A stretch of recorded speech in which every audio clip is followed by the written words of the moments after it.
It is Jessica Lynn of JessicaLynnOriginal.com, and today we are going to go ahead and create a card using a download right from our website. What you're going to do is head out to JessicaLynnOriginal.com, click on Instant Download Digitals. Now, if you've never used them before, there is a video on how to go through the process, but I'll run through it real quick for you. So we've got this brand new Halloween trio. It is 2 pumpkins and a sentiment, and you can download those immediately. We're going to go ahead and add them to the cart, and then we're going to go ahead and proceed to checkout. Now, if you don't have an account with us, you can check out as a guest, but I would highly encourage you to check out by creating a username and password, just so that you can go back in, because we do offer you the option to download these 2 more additional times if for some reason you lost the file. You'll fill out your information, go ahead and apply your payment, whether it be PayPal or credit card, etc. Place your order. When you do that, it's going to come back and tell you that you were successful, and it'll give you an order number. Off on the right hand side, there's going to be a little link that says Go to Downloads. When you do that, you're going to see actually 4 downloads that it gives you. The first one is our angel policy, and the other ones are the 3 digital stamps. Now, I'm going to go ahead and just open up the angel policy just so that you can see it. With our digital angel policy, again, you can use these for crafts that you're going to be making and selling. We ask for to be no more than 50 cards. If you want to do more than that, just ask for an extended license. These images cannot be used for your logo. If you were going to make pins, like the little metal pins or something like that, they cannot be used for that. If you want to purchase the image for something like that, contact us and we can discuss that further. But again, for your crafting, here you can see I'm just downloading them really quick. They pop open. Most of mine, I have them set to save to my desktop. It is possible, though, they may have gone to a download folder. Then what I usually do is go into Word, and I will actually import them in as images. So see, I've set mine saved to the desktop, so I'm just going to scroll down to them, and I'm going to go ahead and click on them. What I like about this is I can adjust the size, because see, I've got a ruler on my Word document, so I can make them 4 by 4, 2.5 by 2.5 if I want to make a whole field of them. If I wanted to print them off, the largest I could go on this would be like a 7 by 7. If I wanted just a big picture of this pumpkin. Now again, we offer this pumpkin. There's the one that has kind of like an oh no face, and then there also is the sentiment that says Happy Halloween. So you can go through and decide, based on the size card you're making, what are you looking for? And you can see this one, see I can increase or decrease. In my initial printing, I probably made the Happy Halloween just a little too big for my card stock, because I'm just making smaller cards.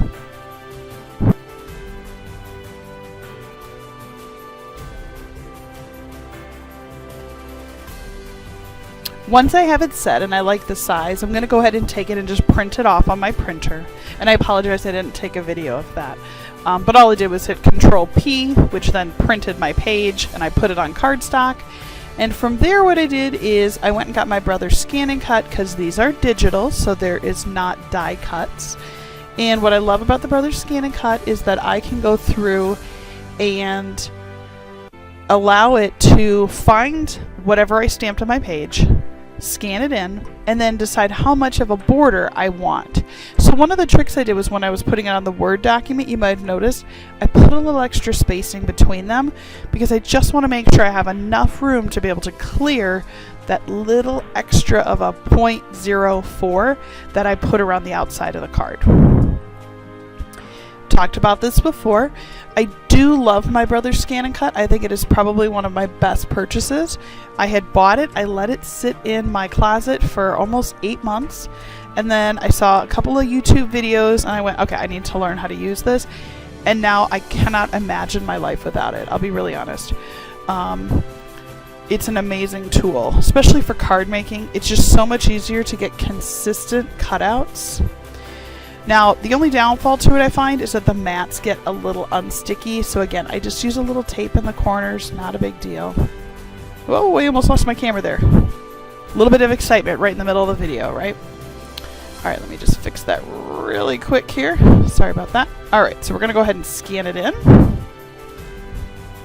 And then from here, let me just adjust it so you can see it. We're going to go ahead and scan it. Once it's done scanning, I'm going to go ahead and tell it, here's the space that I want you to scan. Be careful when you use the little tape, if you use tape, because it will pick up that black. You can see there's black writing on the tape. Just be cautious with that. You don't want the blade to cut the tape out, because that will dull your blade very quickly. Learn that lesson. And then what you can see, I'm just adjusting it to make sure it's only going to cut out the pumpkins. A lot of people use like a little stylus. You don't have to, you can. So I'm going to go ahead and let it recognize the outlines of my stamps. And then what we'll do from here is we're going to go ahead and I'm going to make sure that I change it from scanning for 5 colors. I'm going to make sure it's only scanning for 2. I just want black and white. So I'm going to take the little negative, I'm going to make it down to 2 colors. I'm going to let it reprocess what it's already scanned. It doesn't need to scan it again. It just has to rethink about what it's doing. Once that's done, I'm going to go ahead and choose to cut this. And then I'm going to choose the size. Now again, with the thing I really like about the Brothers Scan and Cut is you can decide how much do you want around it. Do you want, ½ an inch? Do you want less than that? I'm just going to go with 0.04. I hemmed and hawed and thought maybe a little bigger, but I think I'm going to stick with the 0.04. It's a really nice fine line, which is more than enough for what I'm doing for right now. Then I'm going to cut, and once it comes back green, we're going to go ahead and start. So here we go. And you can see it's going to go ahead and just cut out all 4 of these. And I do like to maximize my digitals as much as possible. So if you've got a sheet of paper and you're thinking about making a couple of cards, stamp it all up.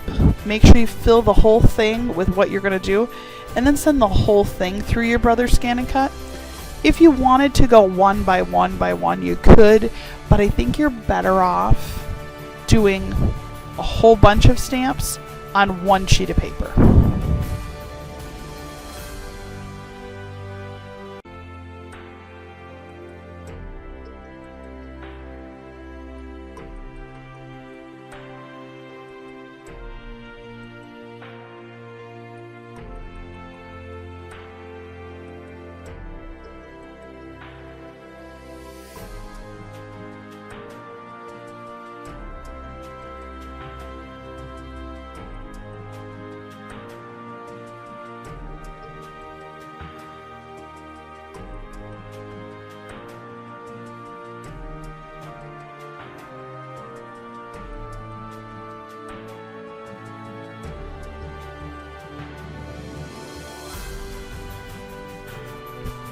My favorite part after using the Brothers Scan and Cut is how you can just sort of pop them off the page, and that they have this perfect cut edge. It's gorgeous. I love it. I think they look so good and clean. And you can see that I just peel this right off, and then just make sure you grab the tape, throw that away as well, and we're good to go.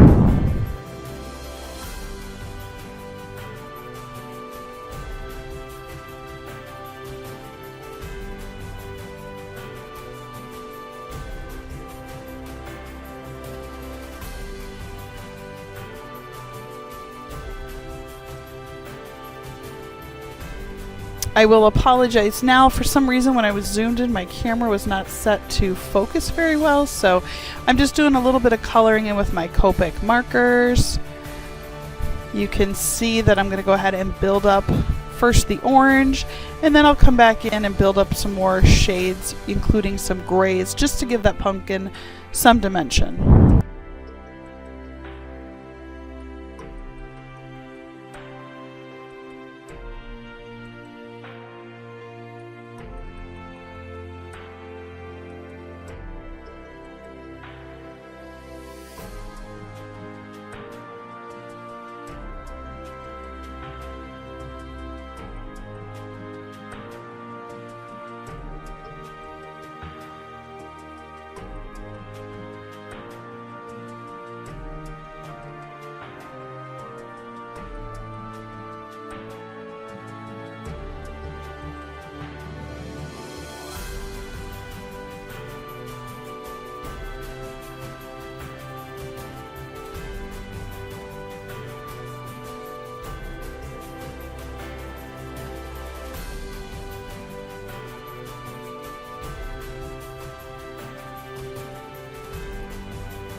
So now that we've got them all colored in, I decided that that little 0.4 around, I decided to color that all black. I just thought it would look nice. I have a Halloween stack of paper called Authentic. It's 24 papers. The collection is actually called Spirited. It was by Antique Papers. It's a cute little set. What I like is that I couldn't decide if I wanted the black with the pattern, but then I realized I found this page here and it had like wood with some lace, and then down at the bottom actually is part of the paper. It said Happy Halloween with a spider. So I thought, you know what, that's cute. Let's just go with that. And we're gonna go ahead and glue it down to our cardstock, and I decided to use the brown craft paper cardstock because I really like how that looked.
Then once I had the cardstock all glued down, I went ahead and got my foam risers out. And then I'm going to go ahead and stick them right on the back of this pumpkin. I love the foam risers. They are my favorite. Just gives a little dimension to the card. And what I like was that because I colored around that little 0.04 edge, it really gives it some shadows. It's kind of a cool look. I've never tried that before, so really like it. Let me go ahead and just get those foam risers on. Then we're just gonna flip him over, and I think I'm gonna put him a little diagonal, just a hair, just because I think that'll look cute. Give it a little, just peel that one off. They did not want to leave the foam risers, so we're just gonna kind of put them at a little bit of an angle. Yeah, like that. Yeah, so there is our card. Now again, this is super easy. I took you from start to finish, how to download, how to print, how to cut them out. If you have a brother scan and cut, you could use scissors too. Those work just as well, fussy cut. And then coloring with Copic markers, and then this final cute, quick little Halloween card.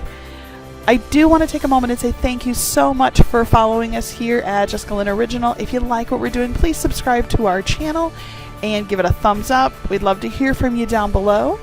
And just so that you know, I will be posting some new stamps coming up very, very soon. I cannot wait to share them with you. And I do thank you again. I hope that you have a great day.